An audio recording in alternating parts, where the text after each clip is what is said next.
Pattern यही रहेगा, थोड़ा सा लेवल हाई रहेगा। तो पूरा बनाते चलिए। आगे हम आप लोगों को यह भी बताएंगे कि कौन कौन सा टॉपिक आपको पढ़ना है जिससे एग्जाम में आपको 40 से 50 क्वेश्चन सही हो जाए। पहला क्वेश्चन है, उच्चारित ध्वनि संकेतों की सहायता से भाव या विचार की अभिव्यक्ति कहलाती है। 4 से 5 सेकंड का आपको समय लेना है। उच्चारित ध्वनि संकेतों की सहायता से भाव या विचार, यानी आपके मन में कोई भी भावना आती है या विचार आता है तो उसको अगर आप प्रकट करना चाहते हो उच्चारित यानी बोलकर, तो उसे जो कहा जाता है भाषा। सही आंसर हो जाएगा भाषा। अगला क्वेश्चन है, लिखित वर्ण संकेतों की सहायता से भाव या विचार की अभिव्यक्ति को क्या कहते हैं। लिखित वर्ण संकेतों की सहायता से भाव या विचार की अभिव्यक्ति को जो कहा जाता है लिपि कहा जाता है। यहाँ पर दोनों का परिभाषा ही पूछा गया है, तो भाषा में याद रख लीजिएगा। आपके मन में कोई भी भावना या विचार आता है, अगर आप उसको बोलकर प्रकट करना चाहते हो तो उसे भाषा कहा जाता है, और लिखित वर्ण संकेतों की सहायता से भाव या विचार की अभिव्यक्ति को जो कहा जाता है लिपि कहा जाता है।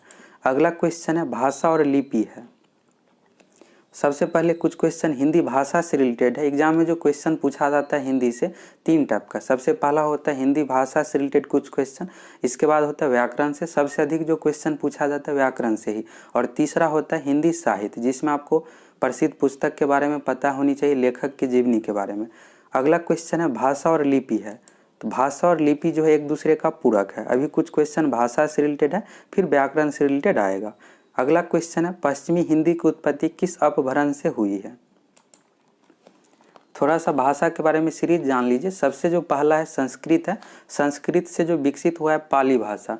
गौतम बुद्ध जो अपना प्रवचन दिया था पाली भाषा में, एग्जाम में पूछा भी जाता है। पाली भाषा से जो विकसित हुआ है प्राकृत भाषा, और प्राकृत भाषा से जो विकसित हुआ अपभ्रंश भाषा।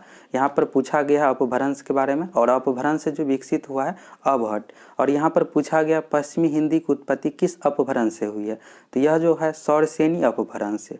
सही आंसर हो जाएगा सौरसेनी। अगला क्वेश्चन है, हिंदी गद्य के विकास के लिए आरंभिक प्रयास करने वाले संस्था का नाम है। हिंदी गद्य के विकास के लिए जो आरंभिक प्रयास करने वाली संस्था का जो नाम है फोर्ट विलियम कॉलेज कोलकाता। अगला क्वेश्चन है, निम्नलिखित में से किसने भारतेंदु पूर्व युग में विशुद्ध संस्कृत निष्ठ हिंदी की हिदायत की। यह जो किया है राजा लक्ष्मण सिंह। अगला क्वेश्चन है, भारत संघ की राजभाषा है।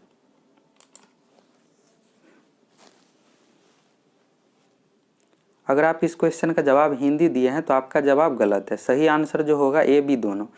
राजभाषा और राष्ट्रभाषा के बारे में समझ लीजिए। भारत की कोई भी राष्ट्रभाषा नहीं है, और राजभाषा जो है हिंदी और अंग्रेजी दोनों है।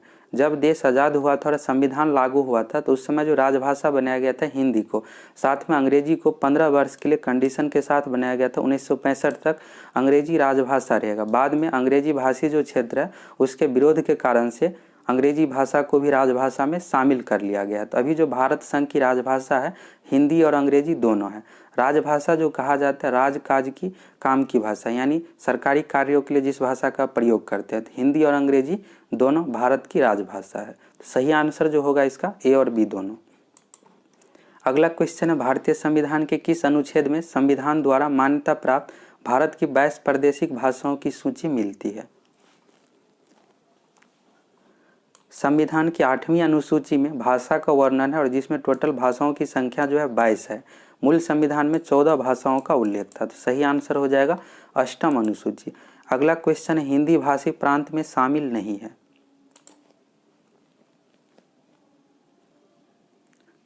हिंदी भाषी प्रांत में जो शामिल नहीं है पंजाब होगा। पंजाब में जो भाषा का प्रयोग करते हैं पंजाबी भाषा का। बाकी सभी बिहार, मध्य प्रदेश, उत्तर प्रदेश में हिंदी भाषा बोलते हैं। अगला क्वेश्चन है, 8वां विश्व हिंदी सम्मेलन 2007 ईस्वी का आयोजन स्थल था। तो यह उस समय का क्वेश्चन है, ओल्ड क्वेश्चन है, तो न्यूयॉर्क हो जाएगा। लेकिन आपको जो याद रखना है 11वां विश्व हिंदी सम्मेलन। 11वां विश्व हिंदी सम्मेलन जो हुआ है 2018 में, और हुआ कहाँ पर है, तो मॉरिशस की राजधानी पोर्ट लुइस में। 11वां से रिलेटेड याद रख लीजिए, यह जीके में भी पूछा जा सकता है। और 12वां विश्व हिंदी सम्मेलन का आयोजन होगा 2021 में भारत में मध्य प्रदेश राज्य के देवास जिला में। 12वां का भी याद रख लीजिए। और 11वां हो चुका है 2018 में मॉरिशस में, और 12वां जो होगा भारत में मध्य प्रदेश राज्य के देवास जिला में। अगला क्वेश्चन है, व्याकरण क्या है।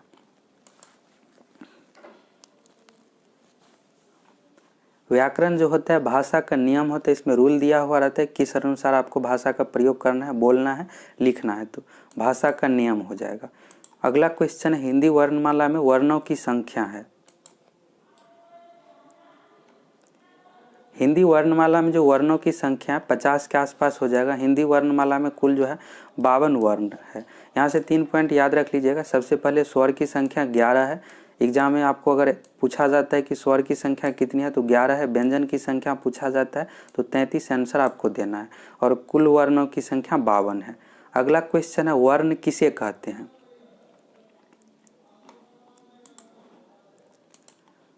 वर्ण जो कहा जाता है ध्वनि को। भाषा की जो सबसे छोटी इकाई है वर्ण है, और वर्ण या ध्वनि दोनों भाषा की जो है सबसे छोटी इकाई है। वर्ण जो होता है लिखित रूप होता है। जैसे यहाँ पर हम अ लिख रहे हैं तो यह लिखित रूप है, यह हो गया अ, यह हो गया वर्ण। और ध्वनि जो होता है उच्चारित रूप होता है। तो याद रख लीजिएगा, एग्जाम में पूछा जाता है भाषा की सबसे छोटी इकाई किसे कहते हैं, तो वर्ण को कहा जाता है या ध्वनि को। दोनों में से कोई एक ही ऑप्शन में दिया हुआ रहेगा। अगला क्वेश्चन अनुनासिक का संबंध होता है। अनुनासिक का जो संबंध है नाक और मुंह दोनों से, सी ऑप्शन सही हो जाएगा। अगला क्वेश्चन अनुनासिक व्यंजन कौन से होते हैं। अनुनासिक जो व्यंजन होता है वर्ग के 5वां अक्षर, यह सही हो जाएगा। यहाँ पर वर्ग का जो अर्थ है जैसे क वर्ग होता है, क समूह के जितने भी अक्षर है क ख ग घ वहाँ सभी आ जाता है। च वर्ग में च छ ज झ वहाँ, यहाँ पर वर्ग यानी समूह को दर्शा रहा है। तो 5वां अक्षर जैसे क ख ग घ में वहाँ लास्ट का होता है, च छ ज झ में यहाँ, ट ठ ड ढ में न लास्ट में, प फ ब भ में म लास्ट में। तो यह सभी जो है अनुनासिक व्यंजन है। अगला क्वेश्चन है शुद्ध वर्तनी का चयन कीजिए।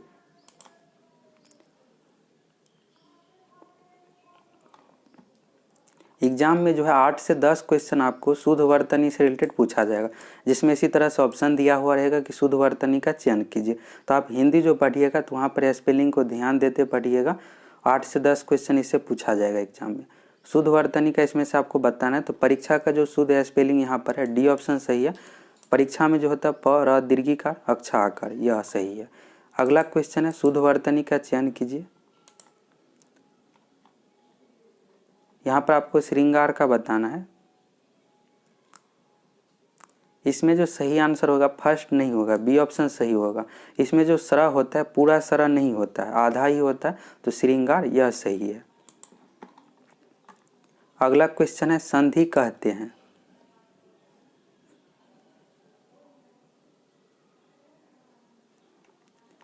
संधि जो कहा जाता है दो वर्णों के मेल को, ए ऑप्शन सही हो जाएगा।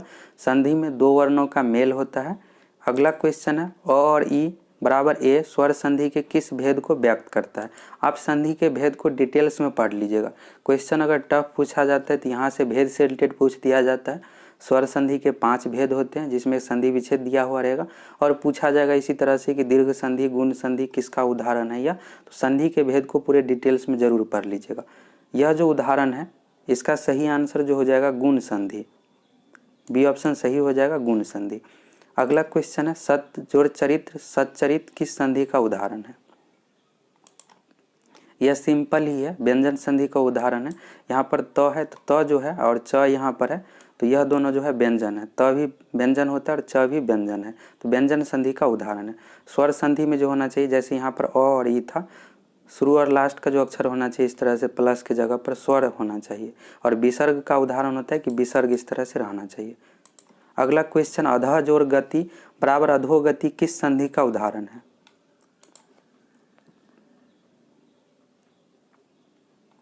यह जो उदाहरण है विसर्ग संधि का, यहाँ पर आप देख सकते हैं कि विसर्ग दिया हुआ है।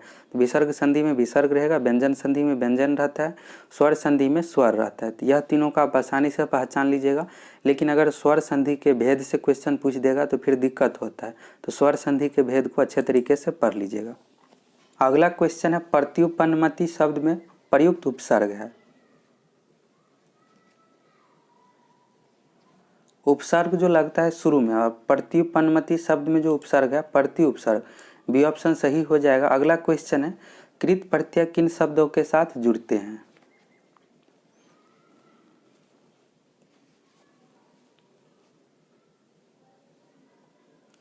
कृत प्रत्यय जो जुड़ता है क्रिया के अंत में, सही आंसर हो जाएगा क्रिया के अंत में। कृत प्रत्यय का जो अन्य नाम है कृदंत प्रत्यय, यानी क्रिया के अंत में। अगला क्वेश्चन है पढ़ने वाला में किस प्रत्यय का प्रयोग हुआ है। पढ़ने वाला में जो प्रत्यय का प्रयोग हुआ है, प्रत्यय लास्ट में लगता है, तो इसमें वाला प्रत्यय का प्रयोग हुआ है। और वाला जो उदाहरण है तद्धित प्रत्यय का, बी ऑप्शन सही हो जाएगा। अगला क्वेश्चन है या प्रत्यय का प्रयोग किस शब्द में हुआ है।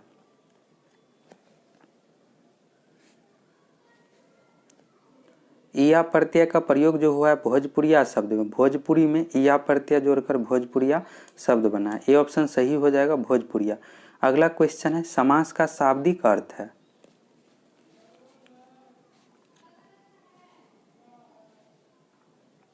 समास का जो शाब्दिक अर्थ है, ए ऑप्शन सही हो जाएगा संक्षिप्त। अगला क्वेश्चन है देवासुर में कौन सा समास है।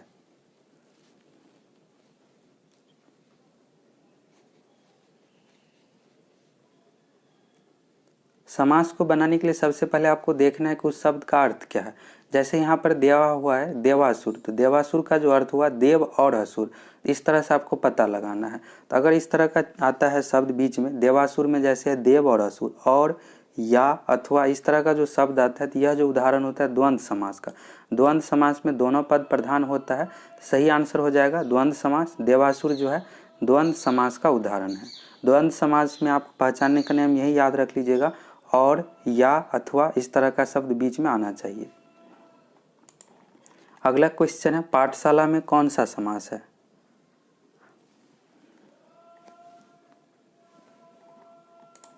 पाठशाला में जो समास है तत्पुरुष का उदाहरण है। अगला क्वेश्चन है तत्सम शब्दों का स्रोत है।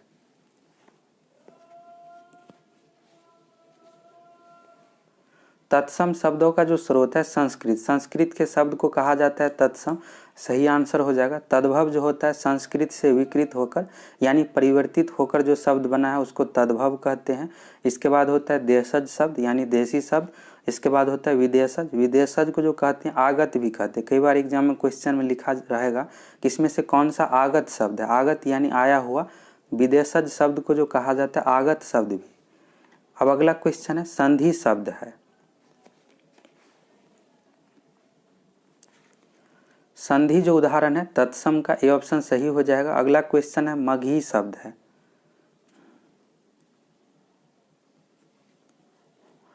मगही शब्द भी जो उदाहरण है तत्सम का ही उदाहरण है। अगला क्वेश्चन है निम्नलिखित में से कौन सा शब्द तत्सम है।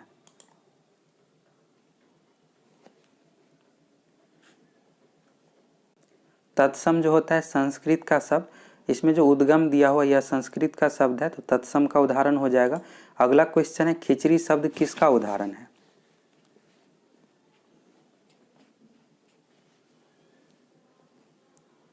खिचड़ी शब्द जो उदाहरण है तद्भव का, बी ऑप्शन सही हो जाएगा। अगला क्वेश्चन है लोटा शब्द है। लोटा शब्द जो उदाहरण है देशज का, सी ऑप्शन सही हो जाएगा देशज। अगला क्वेश्चन अपील शब्द है।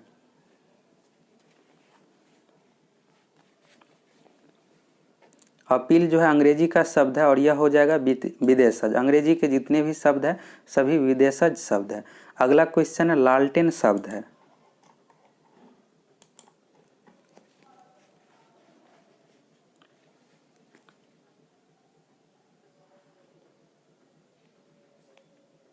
लालटेन जो है देशज का उदाहरण नहीं है, यह जो उदाहरण है विदेशज शब्द का। लालटेन जो बना है, लालटेन का इंग्लिश नाम होता है लैंटर्न, और इसी से यह बन गया है लालटेन थोड़ा सा रूपांतरित होकर, तो यह विदेशज का उदाहरण है। कुछ विदेशज शब्द थोड़ा सा रूपांतरित करके शामिल कर लिया गया है, तो विदेशज का उदाहरण है लालटेन। अगला क्वेश्चन है कमल किस प्रकार का शब्द है।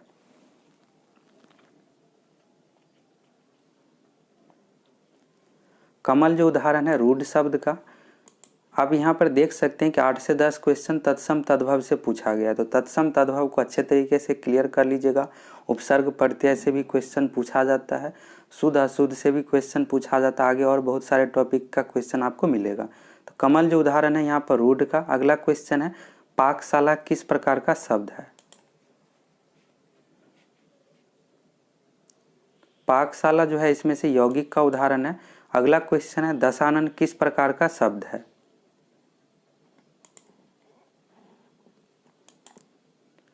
दशानन का जो अर्थ है, दशानन का जो प्रयोग करते हैं रावण के लिए, यगरूढ़ का उदाहरण। यगरूढ़ में जो होता है एक विशेष अर्थ होना चाहिए, तो दशानन एक विशेष अर्थ को दर्शा रहा है, तो यगरूढ़ का उदाहरण हो जाएगा। अगला क्वेश्चन है, निम्नलिखित में से विकारी शब्द कौन सा है? विकारी शब्द जो कहा जाता है, संज्ञा, सर्वनाम, विशेषण, क्रिया शब्द को विकारी शब्द कहते हैं, और अवयव जो होता है अविकारी शब्द होता है।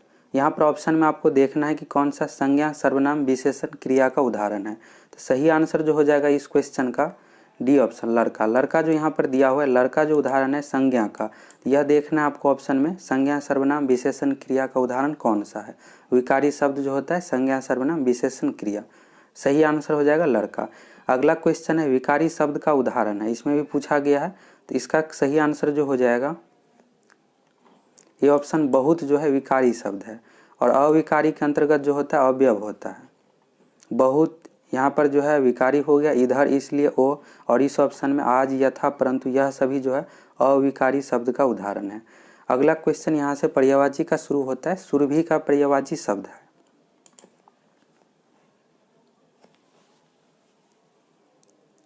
सुरभि का जो पर्यायवाची शब्द है गाय का है, ये ऑप्शन सही हो जाएगा। कामधेनु भी होता है सुरभि का पर्यायवाची शब्द। अगला क्वेश्चन है, दुकुल का पर्यायवाची शब्द है। दुकुल जो है संस्कृत का शब्द है, और यह जो पर्यायवाची है कपड़ा का। अगला क्वेश्चन है, प्राची का पर्यायवाची शब्द है। प्राची का जो पर्यायवाची शब्द है पूर्व है, ये ऑप्शन सही हो जाएगा पूर्व। अब अगला क्वेश्चन है, हिमाद्री का पर्यायवाची शब्द है। हिमाद्री का जो पर्यायवाची शब्द है हिमालय, बी ऑप्शन सही हो जाएगा। अगला क्वेश्चन है, रत्नाकर का पर्यायवाची शब्द है।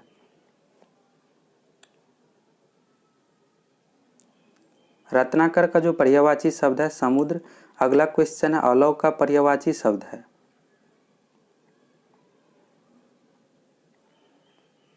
अलौ का जो पर्यायवाची शब्द है अंगीठी, ये ऑप्शन सही हो जाएगा।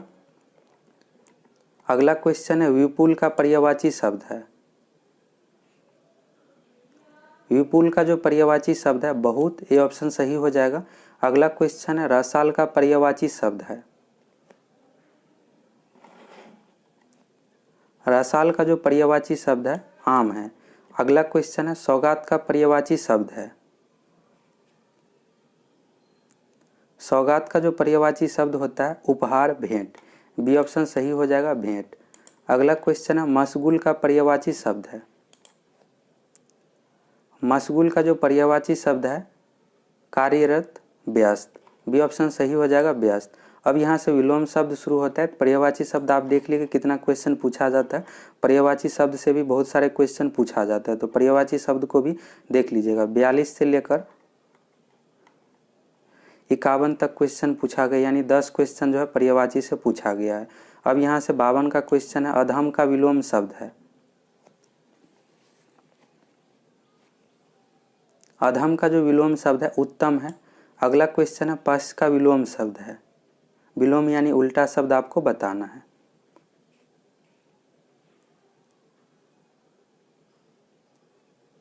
पश का जो विलोम शब्द है अग्र है, ये ऑप्शन सही हो जाएगा अग्र। अगला क्वेश्चन है, पाश्चात्य का विलोम शब्द है।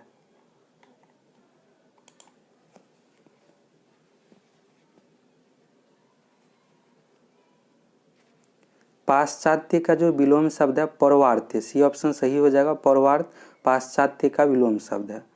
अगला क्वेश्चन है, मौखिक का विलोम शब्द है।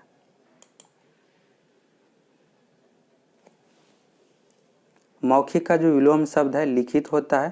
अब यहाँ पर कुछ शब्द दिया हुआ है जिसका आपको अर्थ बताना, जैसे अभिज्ञ का क्या अर्थ होता है। अभिज्ञ का जो अर्थ होता है जानने वाला, बी ऑप्शन सही हो जाएगा। अगला क्वेश्चन है, निर्गुण का अर्थ आपको बताना है इसमें से।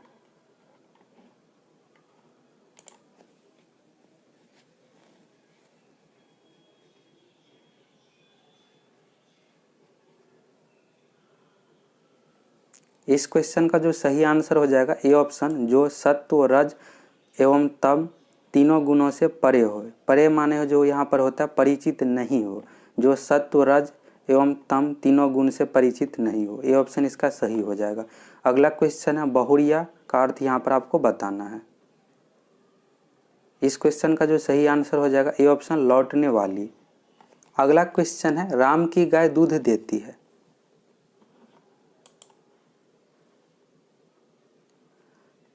राम की गाय दूध देती है, यह जो उदाहरण है सरल वाक्य का, साधारण वाक्य का उदाहरण है। ये ऑप्शन सही हो जाएगा। अगला क्वेश्चन उसने परिश्रम तो बहुत किया किंतु सफलता नहीं मिली।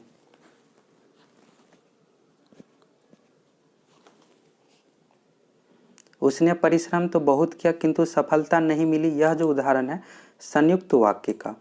अगला क्वेश्चन उसने कहा कि मैं जाऊंगा।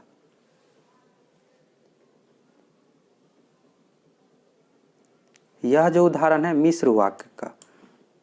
अगला क्वेश्चन है वह कौन सा व्यक्ति है जिसने जवाहरलाल नेहरू का नाम न सुना हो।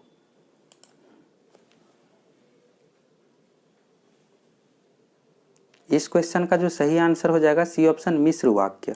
अगला क्वेश्चन है उसने चोर को पकड़िया, इस वाक्य का शुद्ध रूप है। उसने चोर को पकड़ी, इसमें आपको बताना है कि शुद्ध रूप क्या होगा ऑप्शन में से। इस क्वेश्चन का जो सही आंसर हो जाएगा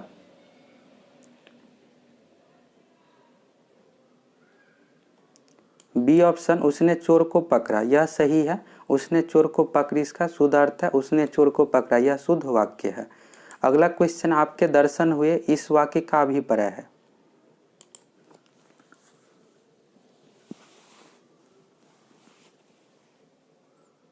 आपके दर्शन हुए, इस वाक्य का जो अभिप्राय है यहाँ पर आपसे भेंट हुई।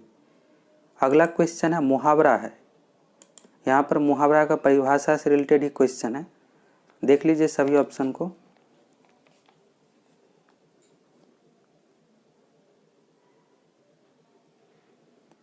इस क्वेश्चन का सही आंसर हो जाएगा ए ऑप्शन वैसे वाक्यांश जो अपने सामान्य अर्थ को छोड़कर विशेष अर्थ में रूढ़ हो गया हो। मुहावरा में सामान्य अर्थ को छोड़कर विशेष अर्थ का रूढ़ हो जाता है, यह सही है। अगला क्वेश्चन मुहावरा से रिलेटेड है। हाथ का मैल का अर्थ है।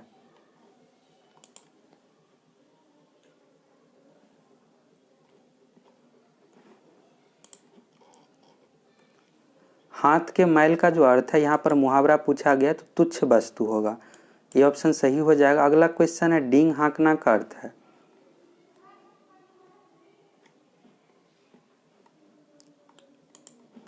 डींग हाँकना का जो अर्थ होता है अपनी बड़ाई बहुत करना, तो ऑप्शन के अकॉर्डिंग जो इस क्वेश्चन का सही आंसर होगा ये ऑप्शन सेखी बघारना।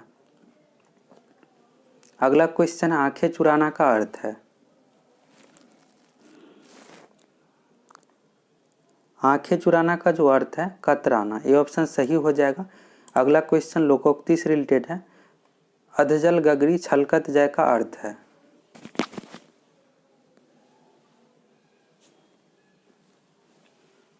यहाँ पर लोकोक्ति का अर्थ आपको बताना है, तो अधजल गगरी छलकत जय का जो अर्थ है थोड़ी विद्या धन या बल होने पर इतराना, ये ऑप्शन सही हो जाएगा।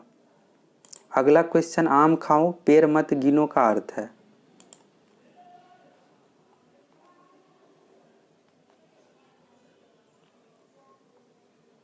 आम खाओ पेड़ मत गिनो का जो अर्थ होगा व्यर्थ की बातें न करके केवल अपने मतलब की बात करना, बी ऑप्शन सही हो जाएगा। अगला क्वेश्चन है एक तो करेला आप तीता दूजा नीम चढ़ा का अर्थ है।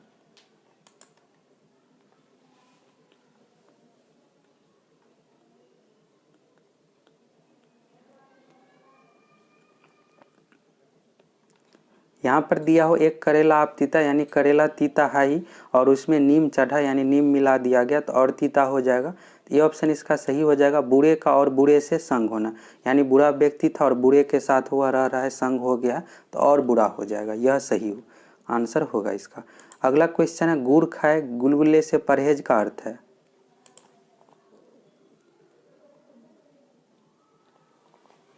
गुड़ खाए गुलगुले से परहेज का जो अर्थ है नकली परहेज, ये ऑप्शन सही हो जाएगा। अगला क्वेश्चन है श्रृंगार रस का अस्थायी भाव है। कुछ क्वेश्चन अलंकार रस छंद से रिलेटेड भी पूछा जाता है। श्रृंगार रस का जो अस्थायी भाव है ये ऑप्शन सही हो जाएगा प्रेम। अगला क्वेश्चन है रेहमन पानी रखिए बिन पानी सब सुन पानी गए न उबरे, मोती मानुष चून, प्रमुख पंक्तियां में कौन सा छंद है? बताना है इसमें से आपको कौन सा छंद है। यह जो उदाहरण है दोहा का, ये ऑप्शन सही हो जाएगा। अगला क्वेश्चन है, निम्नलिखित में से कौन सा पाश्चात्य अलंकार नहीं है?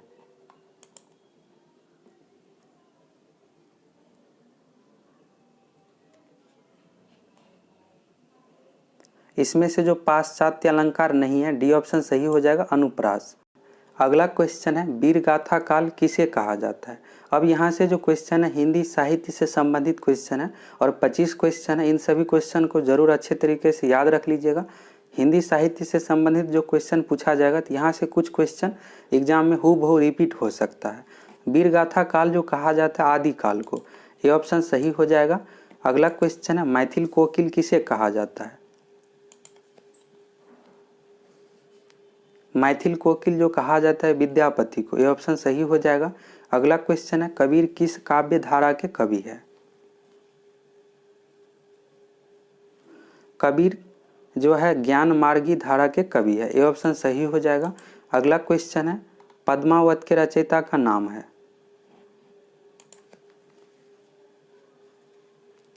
पद्मावत के रचयिता का जो नाम है जयसी है, डी ऑप्शन सही हो जाएगा।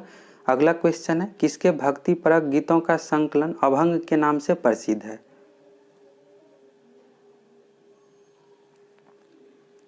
इस क्वेश्चन का जो सही आंसर हो जाएगा नामदेव। अगला क्वेश्चन है, किस काल को आचार्य विश्वनाथ प्रसाद मिश्र ने श्रृंगार काल की संज्ञा दी है?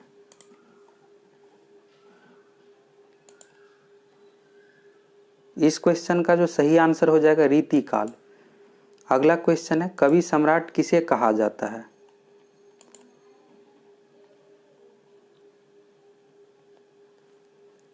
कवि सम्राट जो कहा जाता है अयोध्या सिंह उपाध्याय हरिऔध को, ये ऑप्शन सही हो जाएगा।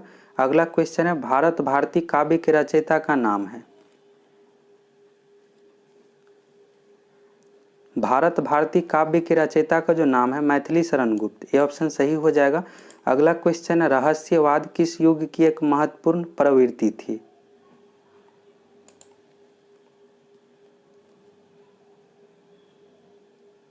रहस्यवाद छायावाद युग की महत्वपूर्ण प्रवृत्ति थी, ये ऑप्शन सही हो जाएगा, छायावाद।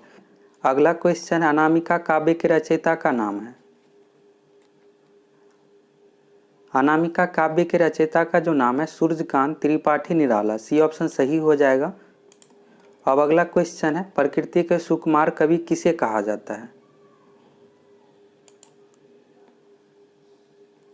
प्रकृति के सुकुमार कवि जो कहा जाता है, सही आंसर हो जाएगा सुमित्रा नंदन पंत। यह सभी क्वेश्चन कई बार एग्जाम में पूछा जाता है। अगर आप बिहार दरोगा के अलावा कोई दूसरा भी एग्जाम देने जाइएगा तो उन सभी एग्जाम में क्वेश्चन पूछा जाता है। अगर हिंदी से वहाँ क्वेश्चन पूछा जाता है तो इन सभी को जरूर याद रख लीजिएगा। अगला क्वेश्चन है, कामायनी काव्य के रचयिता का नाम है?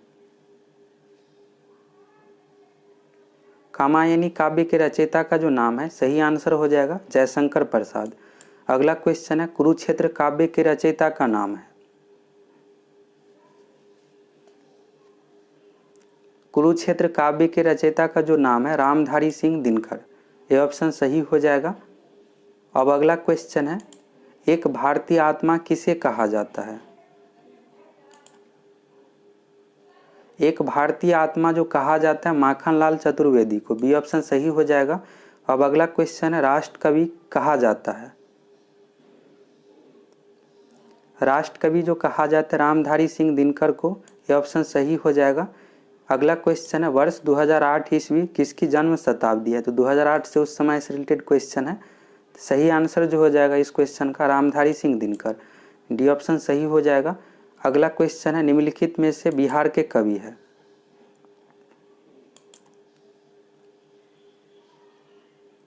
इस क्वेश्चन का जो सही आंसर हो जाएगा नागार्जुन। नागार्जुन का जो जन्म हुआ था बिहार के दरभंगा जिला के तरोनी गांव में।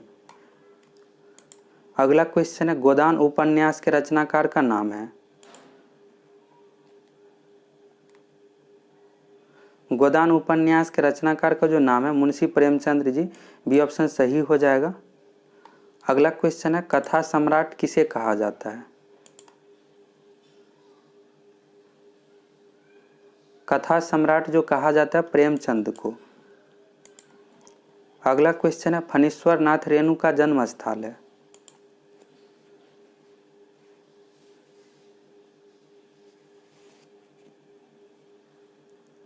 फणीश्वर नाथ रेणु का जन्म स्थल जो है बिहार में है। बिहार के अररिया जिला के फारबिसगंज के पास औराही हिंगना गांव में। ये ऑप्शन सही हो जाएगा। बिस्फी में जो है महाकवि विद्यापति जी का जन्म स्थल है। बिस्फी जो है मधुबनी जिला में। इसके बाद है सिमरिया। सिमरिया में जो है रामधारी सिंह दिनकर जी का जन्म स्थल है।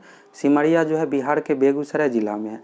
तरोनी में जो है बिहार के कवि है नागार्जुन जी, उसका जन्म स्थल है। दरभंगा जिला में है यह तरोनी नामक स्थान।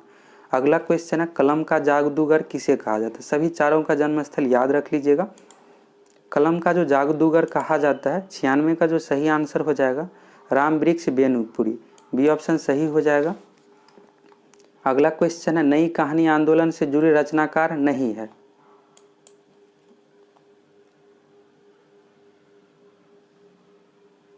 नई कहानी आंदोलन से जुड़े रचनाकार जो नहीं है केदारनाथ अग्रवाल, इस क्वेश्चन का सही आंसर हो जाएगा।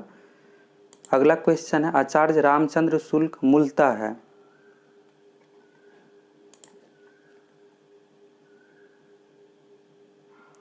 आचार्य रामचंद्र शुक्ल मूलतः जो है आलोचक है। दोस्तों आप लोगों से रिक्वेस्ट है कि अगर आप सभी को वीडियो अच्छा लगा हो तो प्लीज़ चैनल को जरूर सब्सक्राइब कर लीजिएगा। 99 नंबर का जो क्वेश्चन है रामचंद्र शुक्ल का प्रसिद्ध ग्रंथ हिंदी साहित्य का इतिहास 1929 ईस्वी में प्रकाशित हिंदी शब्द सागर की भूमिका में किस नाम से प्रस्तुत किया गया था।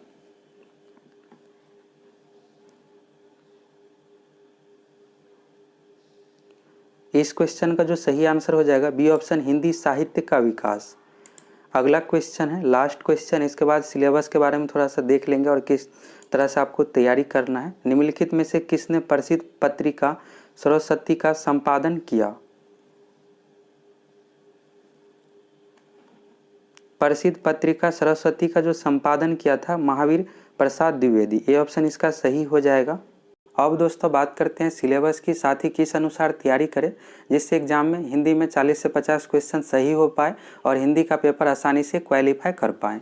बिहार दरोगा का जो ऑफिशियल एडवर्टाइजमेंट है उसमें हिंदी के बारे में ज़्यादा डिटेल्स नहीं दिया हुआ है।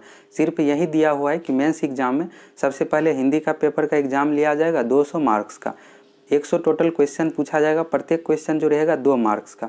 2 घंटे का समय दिया जाएगा। इसके बाद जो है दूसरा पेपर समान अध्ययन का होगा। मेरिट लिस्ट जो बनेगा समान अध्ययन के पेपर के मार्क्स के अनुसार हिंदी का मार्क्स मेरिट लिस्ट में नहीं जुटेगा। हिंदी में सिर्फ आपको 30% मार्क्स चाहिए, यानी 100 में से 30 क्वेश्चन आपका कम से कम सही होना ही चाहिए। और इसमें निगेटिव मार्किंग भी है, 0.2 मार्क्स निगेटिव मार्किंग हिंदी में भी है। अब यहाँ पर हम आप लोगों को बिहार एसएससी का मेंस का सिलेबस दिखाते हैं। बिहार एसएससी में भी मेंस में हिंदी से क्वेश्चन पूछा जाता है 100 क्वेश्चन, और बिहार दरोगा में भी इसी अनुसार सिलेबस के अनुसार क्वेश्चन पूछा जाता है। यहाँ पर आप देख लीजिए मेंस एग्जाम का जो पाठ्यक्रम है हिंदी का, इस प्रश्न के सभी प्रश्न माध्यमिक सेकेंडरी स्तर के होंगे। क्वेश्चन जो पूछा जाएगा 10th स्तर से ही। इस परीक्षा के प्रश्न हिंदी भाषा में भावों की शुद्ध स्पष्ट अभिव्यक्ति की क्षमता, सहज बोध शक्ति के परीक्षण से संबंधित होंगे, जिसमें वाक्य, उपवाक्य, पदबंध, शब्द, अक्षर एवं विसर्ग, संधि, संज्ञा, वचन, सर्वनाम, विशेषण, क्रिया विशेषण, समानार्थक शब्द, विपरीतार्थक शब्द, पर्यायवाची शब्द, हिंदी के प्रचलित कथ्य, मुहावरे, लोकोक्तियाँ आदि से संबंधित हिंदी भाषा एवं व्याकरण के प्रश्न होंगे। क्वेश्चन जो पूछा जाएगा 3 पार्ट शुरू में भी बताए थे कि हिंदी भाषा हो गया, हिंदी भाषा से बेसिक से रिलेटेड कुछ क्वेश्चन रहेगा, इसके बाद व्याकरण से रिलेटेड, और तीसरा जो खंड हो गया हिंदी साहित्य। अब यहाँ पर आप क्वेश्चन देखे होंगे कि हिंदी साहित्य से 25 क्वेश्चन है, लेकिन आप लोग जो एग्जाम देने जाइएगा उसमें 25 क्वेश्चन नहीं रहेगा, कम ही क्वेश्चन रहेगा। तो हिंदी भाषा और हिंदी साहित्य से मिलाकर 15 से 20 क्वेश्चन रहेगा। बाकी 75 से 80 क्वेश्चन जो है व्याकरण से संबंधित ही पूछा जाएगा। व्याकरण में आप क्या कीजिए, जो हल्का टॉपिक है जैसे विपरीतार्थक शब्द हो गया, पर्यायवाची शब्द हो गया, इसके बाद हो गया यहाँ पर मुहावरा, इन सभी टॉपिक को पढ़ लीजिए आप। सबसे पहले संधि विच्छेद को पढ़ लीजिए,